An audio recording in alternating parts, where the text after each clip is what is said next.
What we're going to do now is create a little desktop. We've no data or anything yet. We've no way of doing anything with these data objects. So we're going to create a little WPF, Windows Presentation Foundation desktop.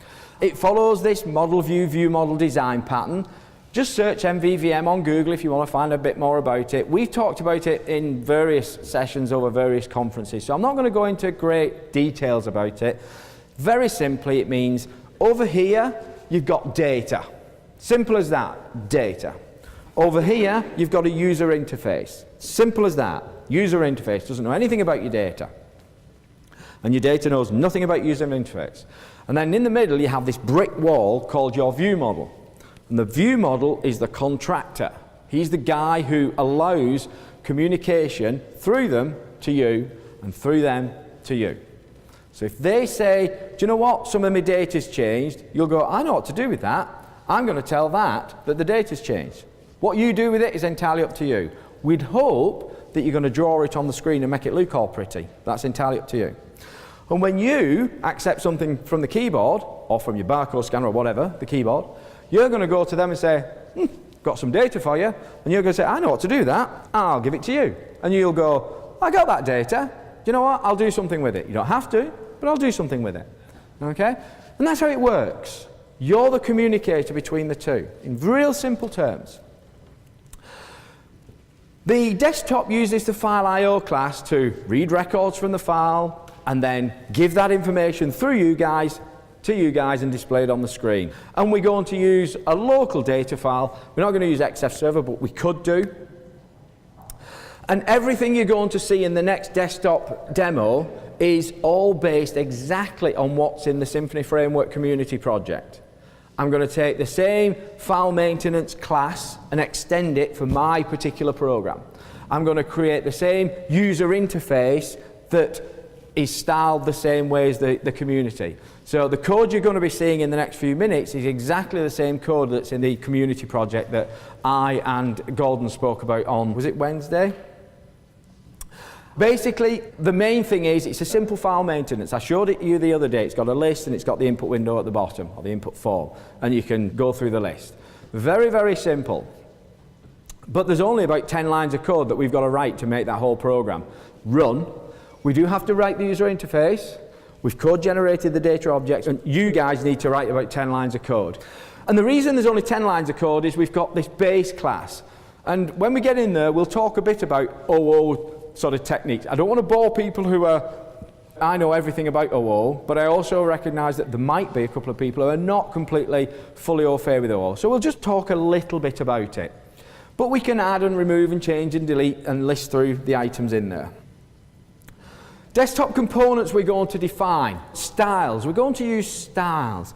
Now I said I'd talk and reference back to things in sort of yesteryear synergy. So from a toolkit aspect, when you set up a repository and then you want to define an input form, you have a script file.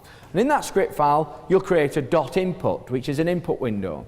And inside that input window, you'll create a .field.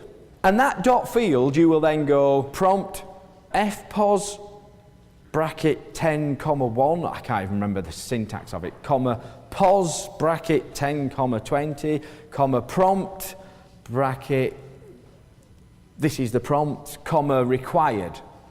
All that information comes directly from the repository. But either way, it's as though you're typing .field, here's the attributes for the field. This is where I want to see it on the screen. This is how long it is. This is indicating that it's required. This is the prompt. This means it's uppercase only. All that kind of stuff. Well, we're going to create styles which define in a XAML way, in a WPF way, exactly the same concept. So that style will limit the number of characters they can enter to 10 or 20, however big a field is. That style will define a prompt that you've defined in the repository. That style will force that field uppercased. That style will say it's a numeric entry, not an alpha entry. Once we've created those styles, and they're all code generated, when we code generate them, it's all the information we've got about toolkit capabilities in the repository. Once you've got the styles generated, you can then very easily, just like you do in your script files, when you create .input, you do .field, field name, .field, field name. And if you set everything up in the repository, all that information appears on the screen. And it's exactly the same with these elements here. A label, we're going to use a style.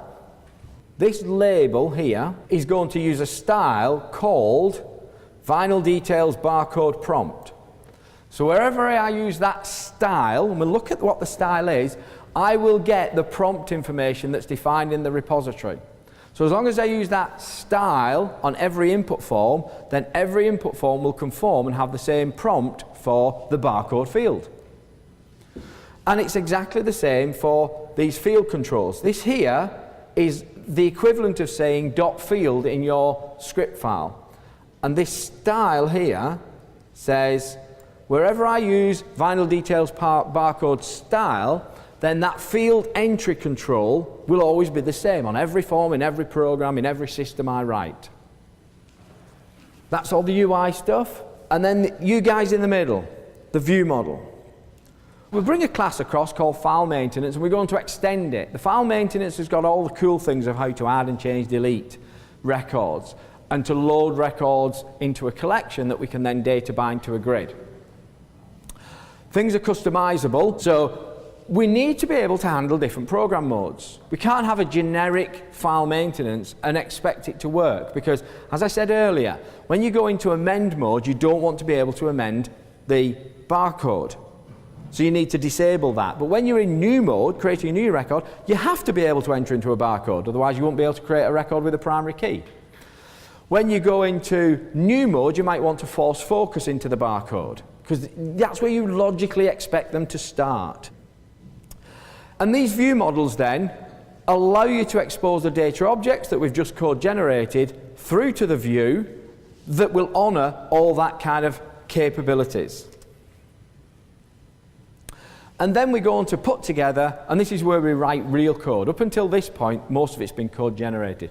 You guys, we have to write you, we can't code generate you. Yes, you can actually code generate user interface code, but by doing so, you get prompt field, prompt field, prompt field, prompt field. It's like giving Picasso a paint by numbers, you know? Yeah, he could do it, but it's not going to look right, it's not going to have his flair. And UI development is all about flair, your animations, your positions, making it look nice, making it feel natural to the user. All of that stuff I am crap at, but hey, we'll have a go. We're just going to create XAML forms, because that's what the user interface is written in. XAML, once you get your head around XAML, it's very easy. It's very deep and complex, but it's very easy. We're going to use our prompt and field styles to manage the controls on the form. We're going to have a list that basically drives the program. We'll add a simple toolbar, so the add and delete buttons, etc. And then we're going to theme it. We're going to give it a custom black theme. Rural, who did their presentation from Billie Hollis, all that is black themed, dark and moody. Turnkey, last year, they did the Billie Hollis theme stuff. That's all dark and moody, okay? So we're going to use dark and moody for our presentation.